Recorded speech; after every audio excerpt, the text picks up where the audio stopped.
Brynaman, Sir Gyfyrddin. Pan o'n i'n grwtyn yn codi lan yn y Brynaman, canolbwynt pob pentre oedd y capel, ond hefyd y sinema. Roedd un i gael yn Cwm Gors, Gwanc y Gyrwen, Gyrnant, Glenaman, Rydaman. Ond gweitha'r modd, dim ond un sydd ar ôl. Neuadd gyhoeddus Brynaman, Public Hall, Brynaman.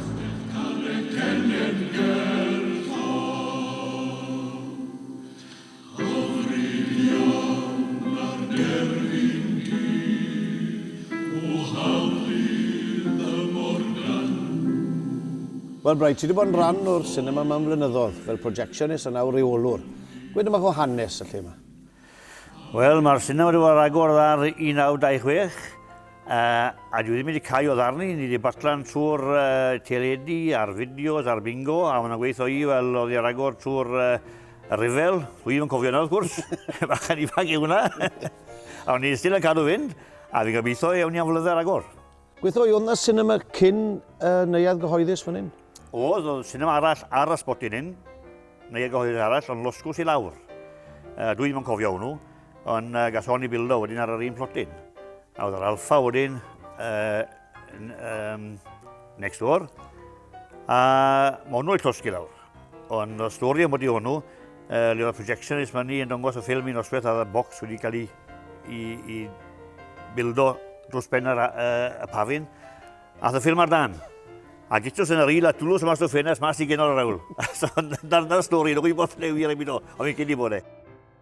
Pwy sy'n rydeg y sinema y Brynaman dros y blynydde a hefyd fel gas e adeiladu? Wel, gas o adeiladu, mas o cynioge oedd Colliers yn rhoi mas o'i pai bob wythnos. Roedd yr erien yn rhoi Brynaman, Cwm Llynfell, a Wain, a Gyrnant, a Manford arni gyd. A cwrs gas i drein i adeiladu ar yr ariannu, a o'n nhw still yn rhoi'r cynogein i gadw'r lle i fynd. Blynyddoedd yn ôl, wrth gwrs, mae hwnna wedi mynd nawr, achos mae dim Colliers i gael. Mae Colliers wedi gwpla. Ond mae volunteers sydd arteg ar lle yma riod. Mae volunteers y committee da ni, mae secretary, chairman, a good committee men da ni. So ni gyd yn bacla mewn, a ni gyd yn neud yn shifts, a mae'r lle'n cadw fynd.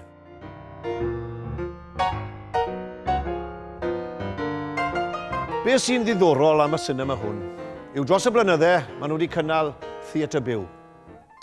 Fe fi oedd Sybil Thorndike yma, Lewis Casson, a fe fydde'r cwmni theatrau proffesiynol yma'n dod lan ar y train gyda'r props, actorion, perfformio fan hyn am wythnos a bant i rwle arall.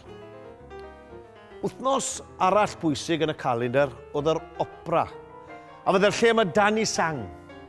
A fe fydde lot o Doctor's Papers cael ei roi achos oedd rhan fwy o'r perfformwyr ar y llwyfan yna. 4 diwrnod pwysig arall oedd Eisteddfod y Capeli. A bydde'r lle yma llawn dop a weithiau mynd mlaen tan 3 gloch y bore.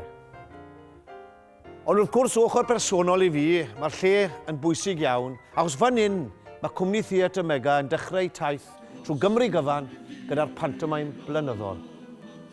A felly, mae'n neis iawn feddwl bod yr un sinema fach hyn ddechreuodd gyda'r Colliers dal i fod mor boblogaidd ac erioed.